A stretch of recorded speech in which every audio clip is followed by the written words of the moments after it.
Ow! God's involved now, my faith's involved. And the one thing that was stopping us was religion. Religion was the one thing making us question if we were truly meant for each other. You really want to cause fear in people. Tell them you're marrying somebody from a different religion. Oh yeah, I got the experience for it. Good concerns, but I think a little childish. All of a sudden you meet the person of your, I don't want to say dreams, let's kick it up a notch since this channel's about faith. You meet the person that you feel God has placed into your life for you. I don't want to say the person of our dreams. I don't know about that.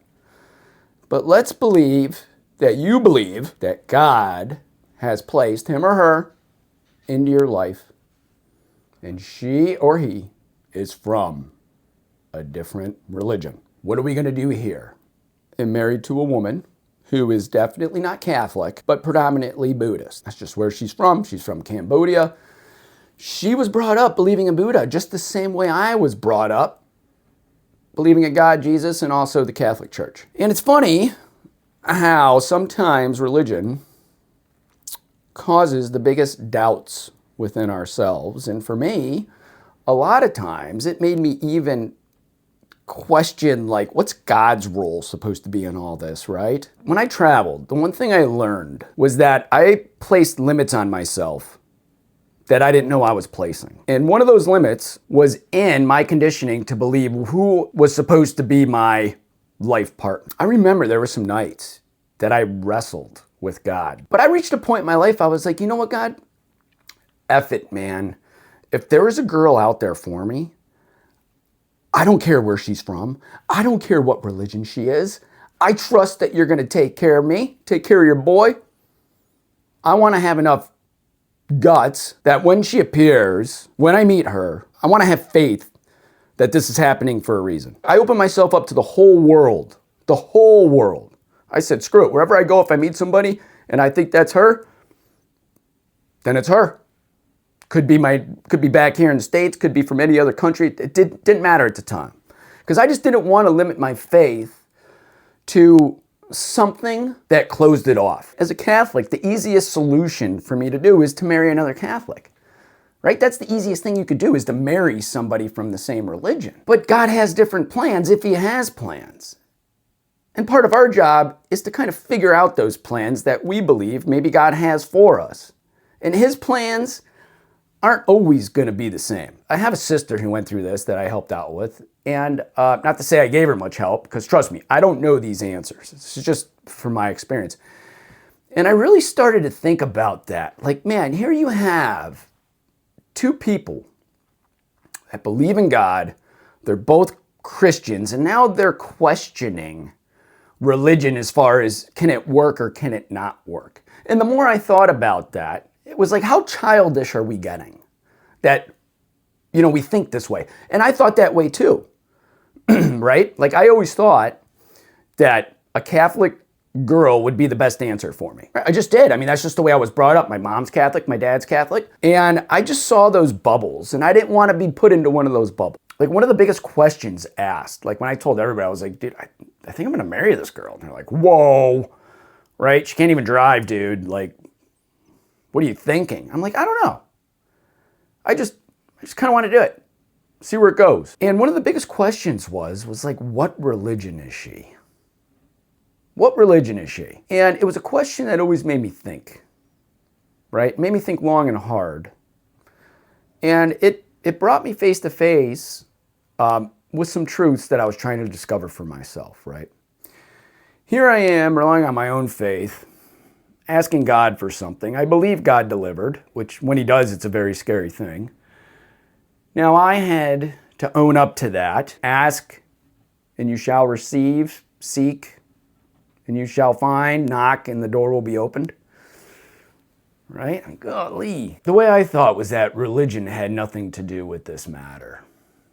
Just like, that's flat out how I thought. And I went back, reading some of the Gospels and stuff, and Jesus said, one of the verses, you guys could look it up, he says, What God has joined together, let no man separate. And I was like, wow, this is weird. This crazy stuff's happening to me in my life. I mean, all these things, all these verses, they're starting to speak to me. They're getting into my head. God's involved now. My faith's involved.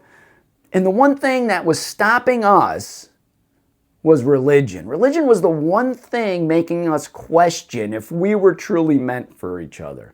I believed in God. She believed in God. We both believed in something greater than ourselves. She had faith.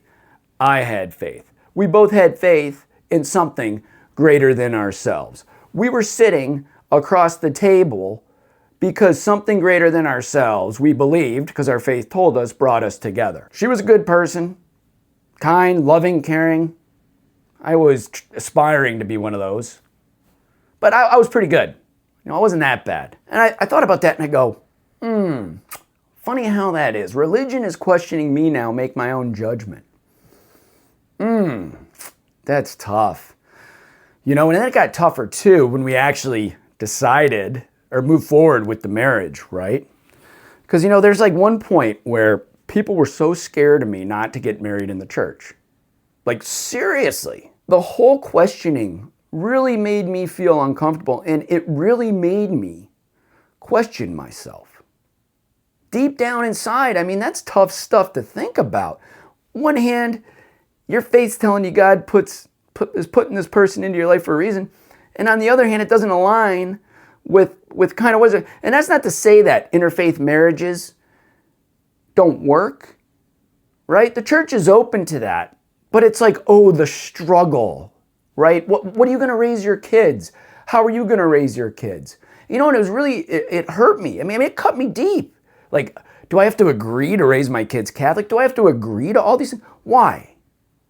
What about raising my kid to believe in God, to believe in something greater than himself, to have faith on a level that's between him and God, to be rooted in love, and to do what he can to discover the truth in this book for himself. And in turn, I think my kids would turn out, if I could find a way to explain that simply to them, would turn out to be very, very good humans that would make God smile. And same thing for my wife. Do my kids just not have a right to understand Buddhism at all? That's kind of weird. Am I going to make her become a Catholic? That's even weirder because that would make me feel like less of a man. I should be joining her, right? Give up who I am to be somebody with her. Why do I have to make her give up who she is to be with me? God created us both. We're both trying to get to him. We're both trying to root ourselves in love. We're both crazy stuff. And it was a weird time in my life because I think those are the times where you have to rely on your faith to make decisions because your mind is going haywire, right? Your mind's going nuts.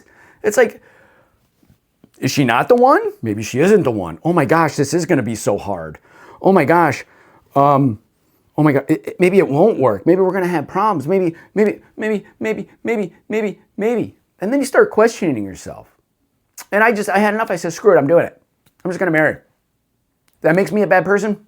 Whatever. Not to say people would look at me like a bad person, but if everybody said it's going to be hard, good, make it harder. Do you need faith when it's easy or do you need faith when it's hard? And we started questioning each other, not over God, not over faith, not over love, not over truth.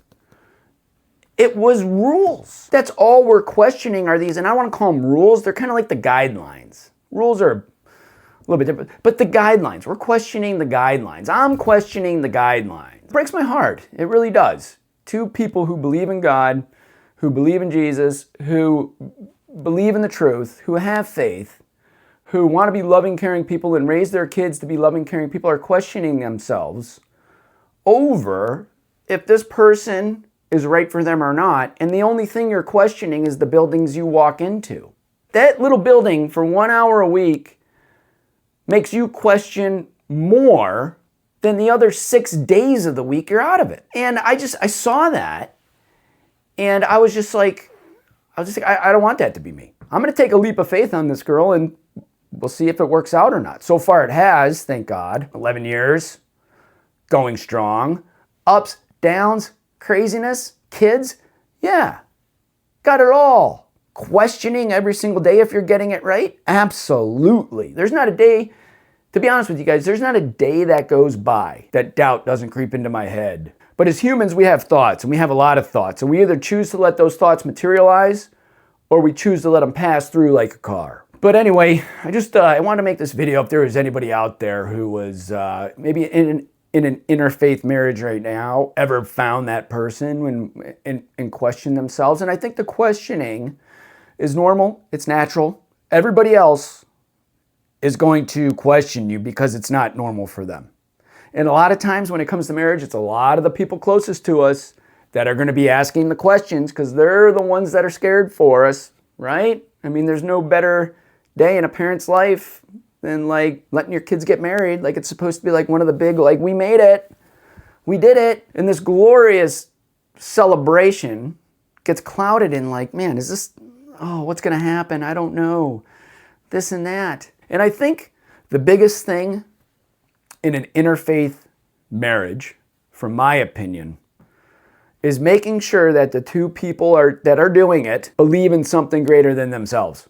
Because if you don't believe in something greater than yourself, it's going to cause problems. Faith in Him, in believing in something greater than yourself, that it's going to work. And if you could root your faith in that, it's going to take a lot to stop you. It's the problem when we start forgetting that and living for ourselves as who we think we are and who we think is right versus who we think isn't right that causes the friction. What are you going to raise your kids? That's like, if you have kids, that's like the biggest friction question you could probably ask. Catholic better than Baptist or Protestant, or is a Protestant better than a Lutheran? If there's one person out there that gets this, hey, you're not alone. Your boy here has been there, done that, doing it right now, and somehow we're making it work and creating a life that I never could imagine for myself if I never would have done it. And I think that's one of the positives too, because it really forces you to search who you are on the inside.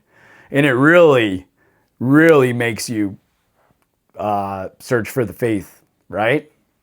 I mean, the harder it is, the more faith you need. So, but anyway, love you guys, and I will catch you on the next one. And remember, keep the faith.